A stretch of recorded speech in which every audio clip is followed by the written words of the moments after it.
Alright, so with the release of the new Grail concert event, I wanted to give a quick rundown on some of the things that's been going on. Who exactly is Mysterious Idol X Alter? What is she doing here and how does she end up this way? So the Singularity itself takes place in a giant floating city that's above Tokyo, where everything revolves around music. There's these particles that's flowing throughout the air. They're called idol glow particles, and they give musicians this dominating authority over everybody else. You could be a servant and still get clapped by a regular human if you don't have enough of these. And this is something that we saw with the spirit Miss Crane at the very beginning. The way that it works is that the more fans you have, the bigger amount of influence you have, and the stronger you become. So that's not anything unlike the real world. That's kind of how it is. You get these people to rally behind you and you dominate the charts socially. When the story first starts, we get off into the city. It has this real modern feel. It's very much like what you would see right now.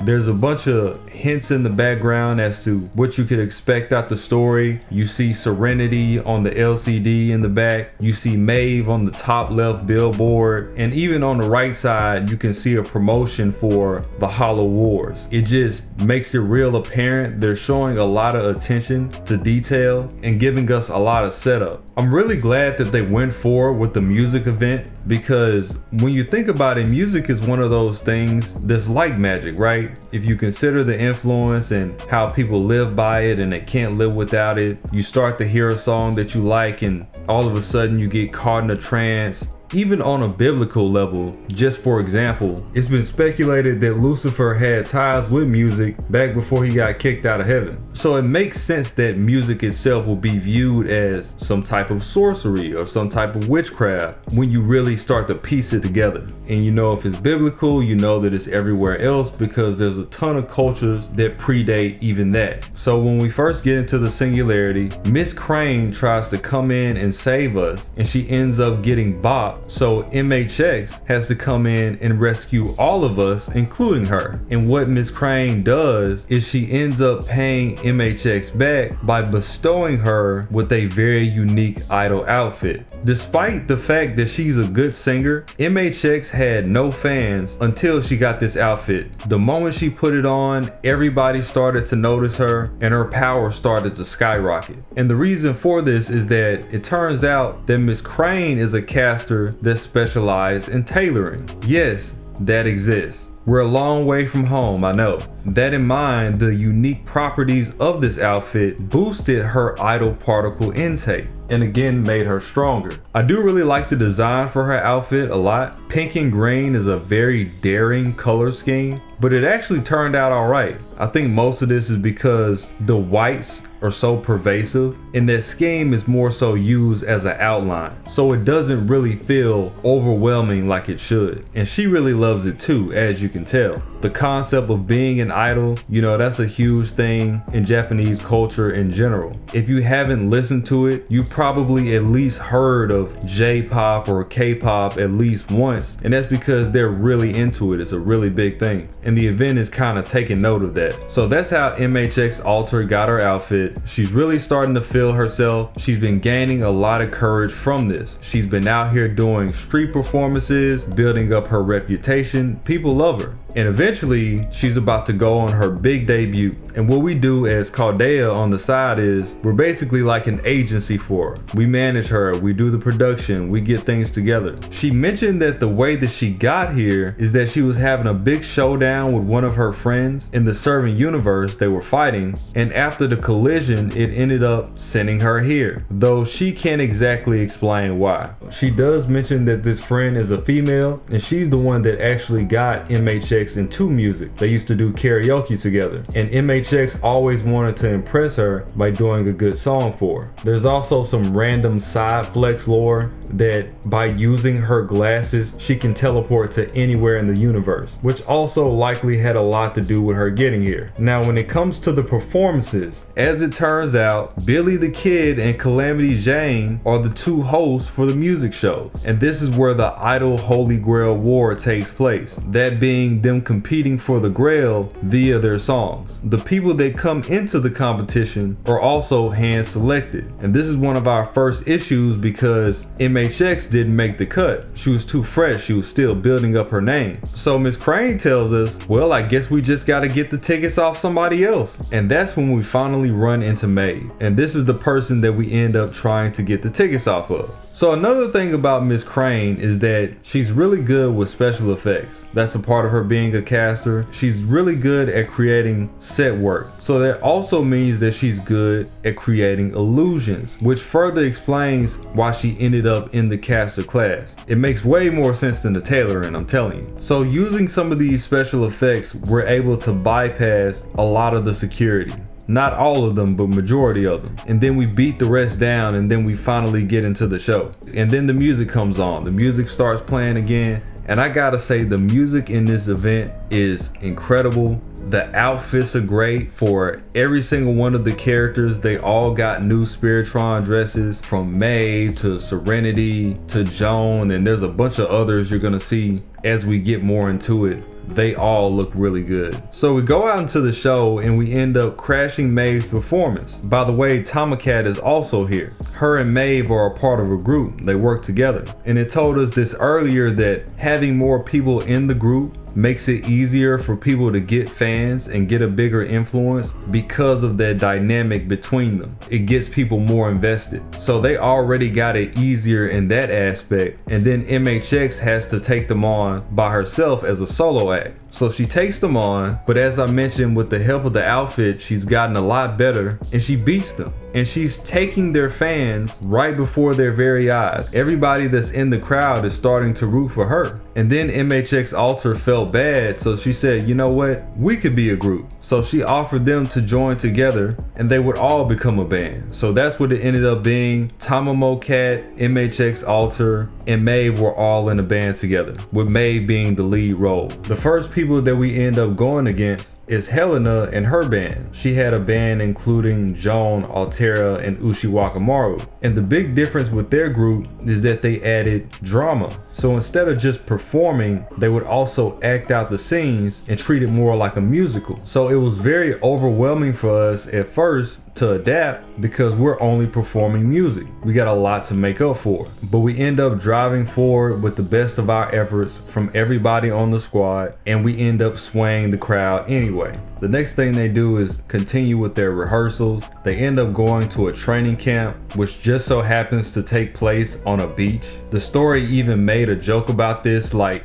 wait a minute, how is there an ocean if the city is supposed to be floating? And it's basically telling the audience, don't think about it, just roll with it.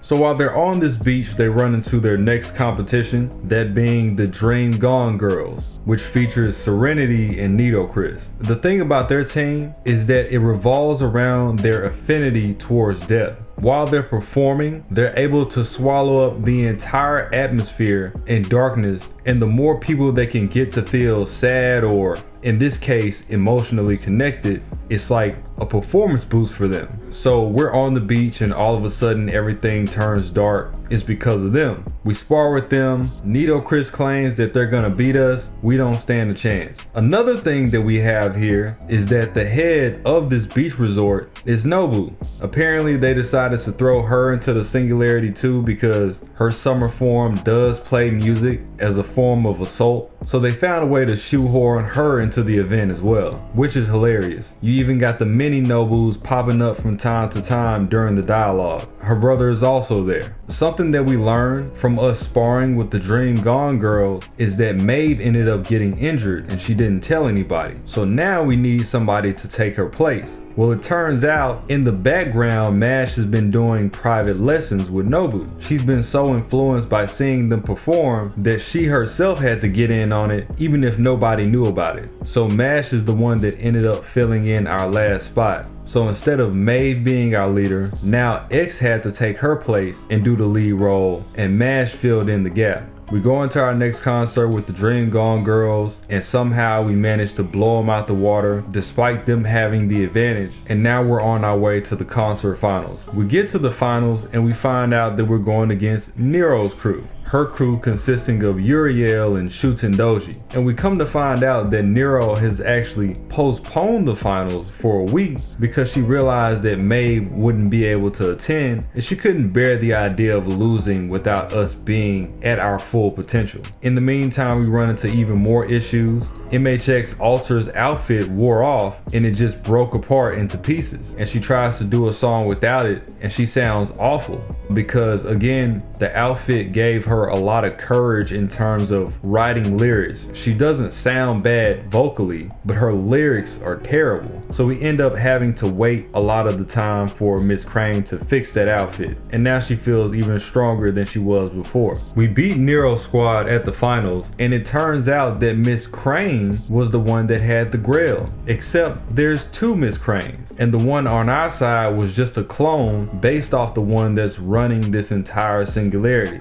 So using the powers of the grail, the entire Singularity gets wiped and nobody remembers anything except us and MHX. And that's because we come from outside the timeline. And even with MHX, it took a command spell in order for her to remember what happened. In this new timeline, Liz was about to be the one that replaced the spot of MHX. And then we run into Miss Crane again, and we do the same for her. We use a command spell to help her remember. Now, in the past, Miss Crane has already mentioned that she wasn't a newly summoned servant. She's been around for years and she already had a master. She said that she was female, but she never revealed who that was. When we tried to first use the command spell on the clone, it was telling us that the access was forbidden, like she was a robot, and she just automatically started attacking us with counter spells out of her sketchbook, because that's the way that the real Miss Crane had her program. She would always tell us to never look at her sketchbooks or look at her while she's making her outfits, and the reason being is because these sketchbooks have instructions for her to make an idol, bring them to the Grail concert, win the finals, and then start the whole Singularity over again. So that's what she's been doing. She was created as a copy just for this purpose, the purpose of the real Miss Crane getting her ideas and her outfits out there. But we ended up breaking the loop. We then go to the finals of this timeline, and Nero Squad ended up winning because we weren't there to interfere. The moment the real Miss Crane is about to wipe the timeline, the replica jumps in and sacrifices herself before she activates the grail. And without the replica, she can't keep the facade going, and this ends up throwing off her whole plan. She also was distracted to the point where we were able to defeat her before she did an emergency reset. One thing that we see from Miss Crane's replica is that her phantasm is a farewell poem. This goes back into her lore. So in Folklore, Miss Crane was actually a mystical bird that transformed into a human as a disguise. When she was in her bird form, she got shot down by hunters and a man came out and saved her, and then he let her go. She comes back to his crib disguised as a human, saying that she's his wife. She fed him for several days, and he was even able to get a huge fortune off the rice that she had brought him. She had a magical bag of rice that never went down. What he didn't know is that she needed this rice, and when he sold it, she started to get sick. So he would constantly check in on her, and she would tell him, make sure that you don't peek at me while I'm in privacy, just like she did in the story. And he ended up doing so by accident, and what he found was she was a bird and not an actual person. And once she realized that, she had to let go of the facade and go back to living her normal life. So she flew away and never came back. And that's where her phantasm comes from. As far as fate goes, the counterpart to this man is said to be Dr. Roman. He was actually the one that took Miss Crane in and saved her fate-wise, and she said that she'd do anything to pay him back. And this sets up the premise for Moonlight Lost Room, which was a room that he allowed her to stay in that nobody had used before. So she had a lot of respect for Roman, and she was trying to rekindle that feeling, pay him back through doing this event, because she knew how hard he was working, but she never knew what it was for. And that, of course, is to save the world in part 1. Typical Roman being a W mans, no surprise there. And this entire Singularity encapsulates her lore when you really think about it. And for MHX Alter being a foreigner, this is thanks to Miss Crane as well. The outfit actually altered her Saint Graph. And like the status goes, it completely overturned the Singularity.